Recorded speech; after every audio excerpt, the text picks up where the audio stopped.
Olá, iniciando a série Vamos falar sobre a nossa história, o Arpia convidou hoje a professora Edith Moraes para conversar conosco sobre o matadouro industrial de Santa Cruz. Sabemos que o consumo de carne sempre fez parte da história da humanidade, estando presente na mesa dos nossos antepassados. No entanto, o abate desses animais, que antes acontecia na esfera privada, com o crescimento das cidades, passou a ter de ser responsabilidade do poder público. Isso ocorreu devido à alta demanda pelo consumo do que então se chamava carne verde. No caso do Rio de Janeiro, em 1777, tivemos a criação do Matadouro Público do Rio de Janeiro, então localizado na praia de Santa Luzia. Posteriormente, em meados do século XIX, ele foi transferido para a região de São Cristóvão. Por fim, já no final daquele século, foi inaugurado no dia 30 de dezembro de 1881 o Matadouro Industrial de Santa Cruz, contando à época, no momento de sua inauguração, com a presença da princesa Isabel e do imperador D. Pedro II. Centralizar o abate de animais, taxar corretamente o comércio de carnes e ordenar a distribuição desse produto pela cidade era um dos objetivos centrais desse matadouro. Naquele contexto, as casas de carne, ou talho, como se chamava à época, vendiam as peças de carne expostas na entrada desses estabelecimentos. Então, tanto no centro da cidade do Rio de Janeiro, como nas regiões onde existiam essas casas de carne, o odor não era agradável e era necessário que se fizesse toda uma política sanitária de higienização da cidade, daí a importância desses locais. No caso de Santa Cruz, além de ser uma região afastada do centro urbano, a existência do matadouro industrial na região levou à criação de vilas operárias e possibilitou que o bairro de Santa Cruz fosse o primeiro bairro da cidade a gozar da luz elétrica em razão do gerador que existia no matadouro industrial. Mas, bom, vamos conversar um pouquinho mais com a nossa pesquisadora, com a nossa entrevistada, Edith Moraes. Então, pessoal, boa tarde. Eu sou o professor Anderson Moraes, coordenador do Arpia, e a gente está hoje aqui em Santa Cruz, em frente às instalações do antigo matadouro industrial de Santa Cruz, para fazer uma conversa, um passeio guiado pela Edith Moraes. Ela é pós-graduanda, doutoranda do programa de pós-graduação em História da Universidade Federal Rural do Rio de Janeiro. Fez mestrado e agora doutorado estudando essa temática do matadouro. Inicialmente no mestrado ela estudou a transferência do matadouro industrial de Santa Cruz, lá da região de São Cristóvão, aqui para Santa Cruz, e no doutorado ela está estudando, se empenhando em estudar as inovações tecnológicas advindas das instalações desse matadouro industrial.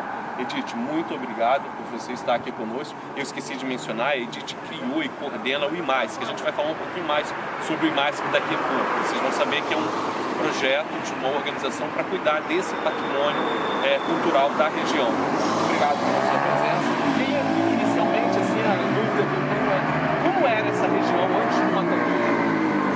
Essa região era uma região de mangue, era uma região alagadiça devido à deságua do rio Itá e dos canais também que no período dos jesuítas eles construíram. E foi escolhido pelo empreiteiro da obra para se construir a nova Praça do Matadouro aqui pela proximidade com o rio Itá. Então é uma área alagada, com os morros da Boa Vista, que foi devastado, tanto para tirar o barro quanto para tirar pedras. O Morro da Pindaré, que é logo aqui atrás, que também foi devastado, retirado barro, retirado as pedras. O Morro da Macapá também foi devastado. Então toda essa área aqui era uma área de morro, e com alagamento ao redor. Esse muro é original? Esse muro já foi construído no final do século XIX. Sim. E antes era um gradil de ferro circulando todo o quarteirão do matadouro. Entendi. Essa arborização, ela também é de época, principalmente aquelas árvores que a gente vê aqui na entrada? As mais Você estava me frondosas- mostrando uma aqui, uma árvore. As mais frondosas foram plantadas antes de começar a construção dos prédios. Sim.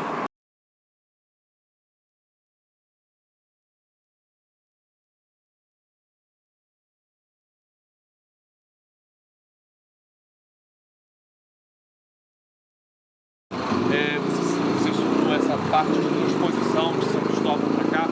Quais foram os motivos que levaram à transferência das instalações do matadouro de São Cristóvão, na praia de Santa Luzia, né? Para São Cristóvão, depois para cá? A primeira grande discussão que ocorreu foi em 1852, onde começa a ser discutido na Câmara Municipal que o matadouro é um órgão da cidade, do município do Rio de Janeiro, tendo inclusive uma secretaria especial só para cuidar do matadouro devido à sua grande importância econômica. Mas quando se fala na palavra matadouro, vem logo a questão de um lugar fétido, com putrefações, com odores horríveis, né? E esses odores, pela teoria miasmática da época, esses odores transmitiam doença pelo vento. Então, uma das características é que o local fosse bem arejado, longe de população e o plantio de muitas árvores. Daí né? essa arborização. Essa arborização toda.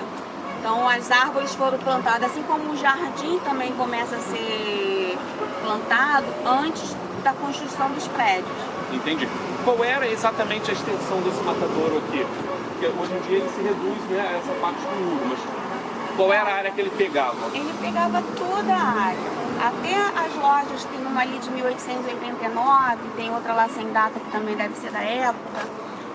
Um prédio ali de 2 andares, era onde eles fabricavam os embutidos. Isso tudo foi construído pelo matadouro. Tinha uma grande bodega aqui também, que foi demolida, infelizmente, para construir a igreja de São Jorge. Então, tudo foi construído pelo matadouro e era terceirizado a quem quisesse arrendar, né, para trabalhar. Com esse abandono do matadouro, se tornaram propriedades privadas. Sim. Né? Muitas invadidas até. Muitas invadidas, inclusive. Esse largo aqui era a principal praça do comércio do matadouro. Então, tinha os boxes, né, que agora a gente vai ver mais quando passar ali, onde se vendia a carne mais barata à população local. Tinha as grandes bodegas, né? Todas essas lojas eram bodegas, tinha sapateiro, aquelas bodegas que desde tamanco ao feijão com arroz, tudo se vendia.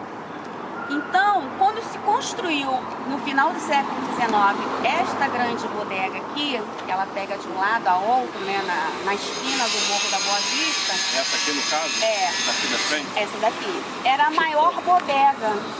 Então ela ficou chamada de bodegão, o que deu nome a esse largo aqui, que é o Largo do Bodegão. Então as ruas aqui, por exemplo, a Avenida Isabel, a Álvaro Alberti, essas ruas todas foram abertas com a construção do matadouro. Nessa parte aqui das edificações que nós estamos em frente, aqui funcionavam os boxes que vendia carne, miúdos, tudo do boi para alimentação à população. Embutidos também, que eram fabricados pelo próprio matadouro. Ele funcionou efetivamente até o início da década de 80, de 1980. 1980. E aí esses boxes funcionavam vendendo a varejo o que era produzido? Até 1990 ainda funcionavam. Entendi. Ele foi totalmente desativado em 92 pelo governo Leonel Brizola, para beneficiar os frigoríficos do Sul.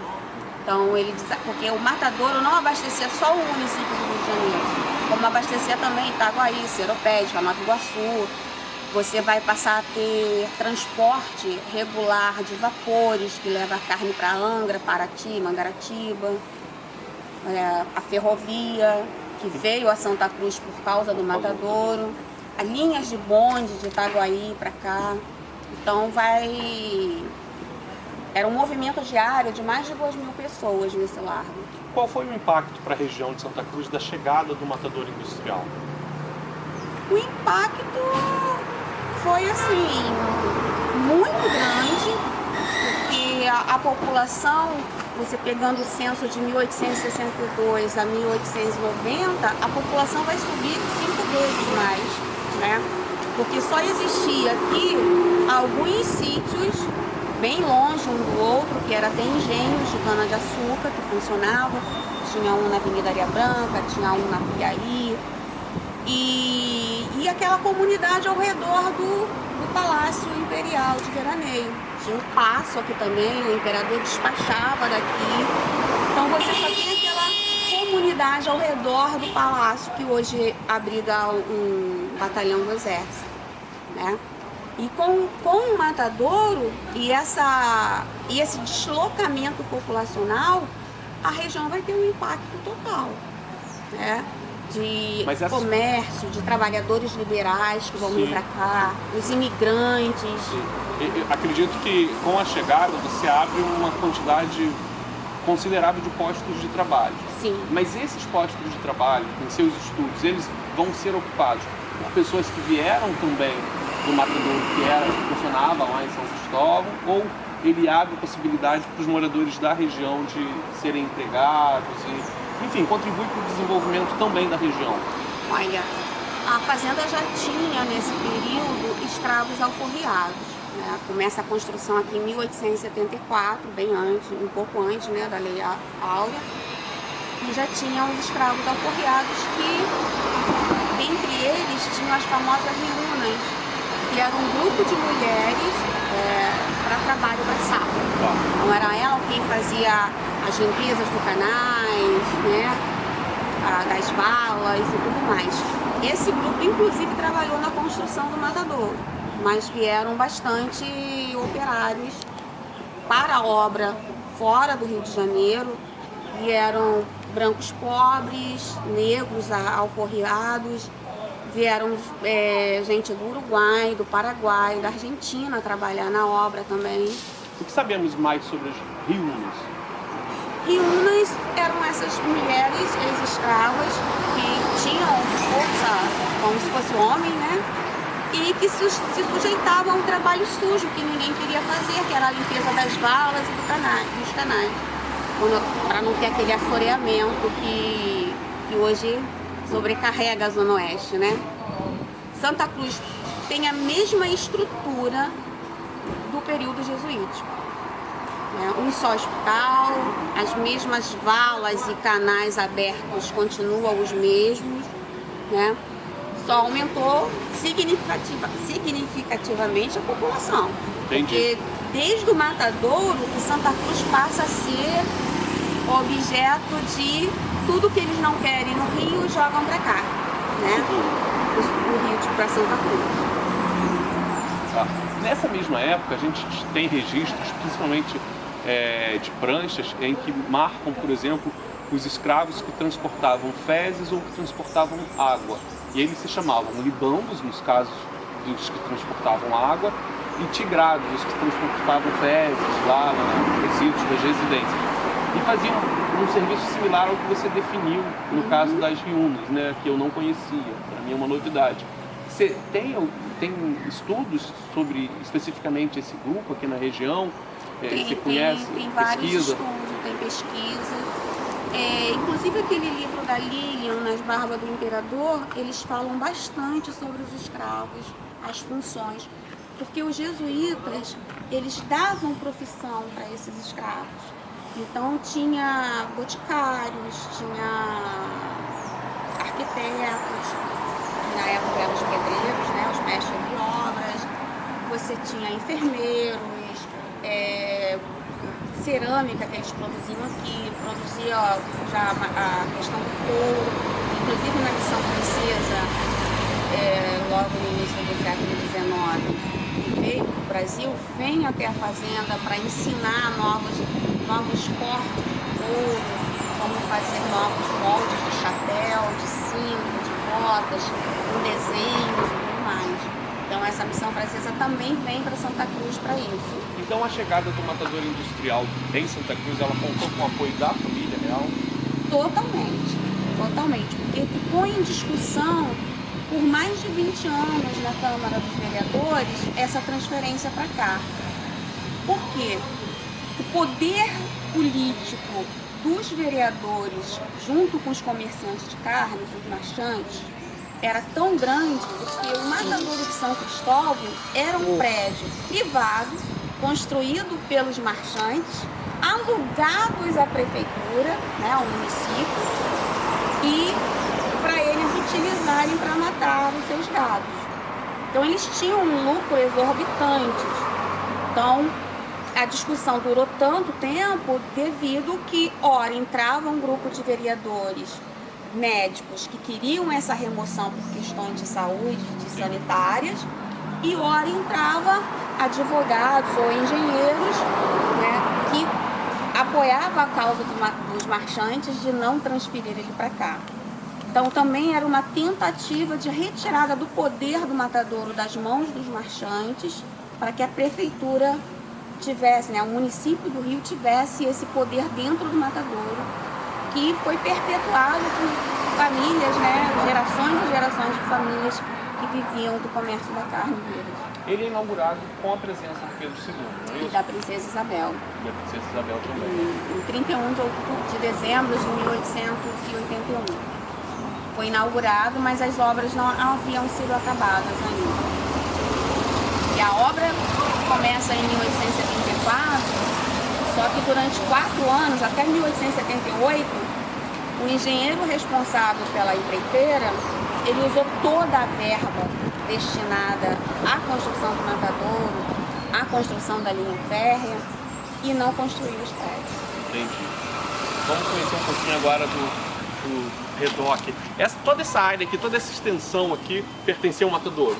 Pertence, né? São áreas tombadas, não só pelo IRPH, que é o Patrimônio do Rio de Janeiro, como tombados pela Secretaria de Cultura e tombados pela Secretaria de Urbanismo, através da APAC de Santa Cruz, que é a área de proteção artística e cultural. Então aqui não pode serem construídos prédios acima dessas casas, né? Então essa área toda de Santa Cruz, inclusive essa área foi decidida pela elite de Santa Cruz, não foi pela população.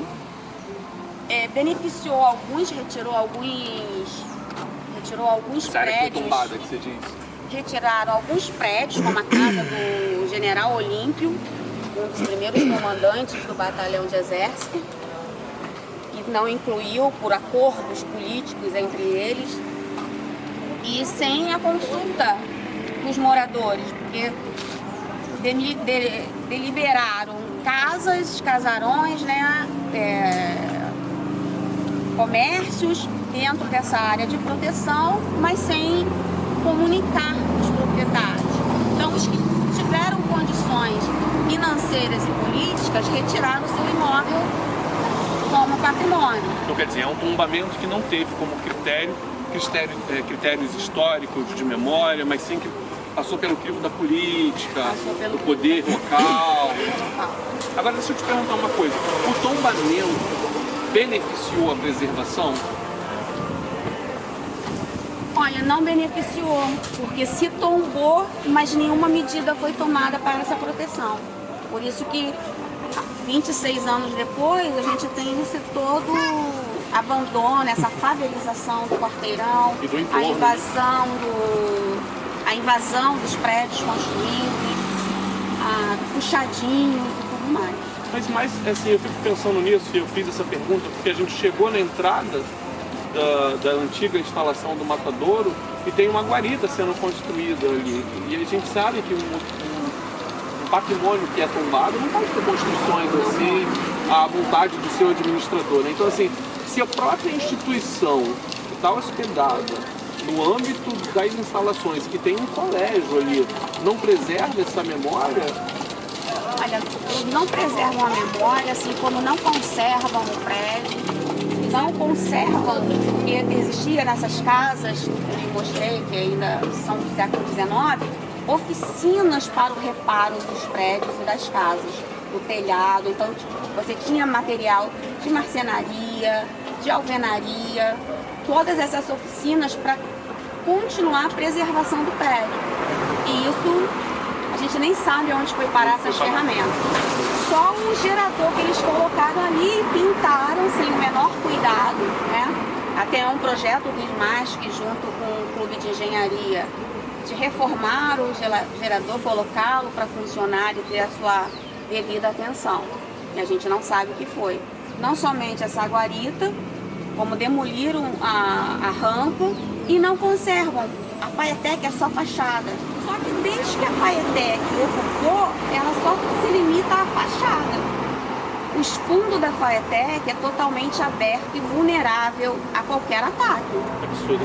É porque a gente pensa no senso comum assim, então tem uma instalação que é importante para preservação da história e da memória da região, transformar em um colégio pode ser uma alternativa viável de preservação. Mas a história mostra que talvez isso esteja equivocado, né? Bom, aqui a gente chega ao fim do muro, né? Do muro original, tem aqui um buraco, mas aí depois a gente vê que no outro lado aí ele continua, né? Aqui a gente vai entrar, vai na vila, né? Aqui fica a vila? Aqui é a Olímpica. Aqui existia um portão aberto para a entrada, tudo gradeado, né? Só tem uma casa que mantém as grades e eram quintais das casas, das vilas dos operários, né? Das casas dos operários. Aí, essa área aqui é o matadouro? Essa área é o matadouro, toda essa área. Entendi. Aqui é a vila construída para os operários do matadouro, né? Era de fora a fora.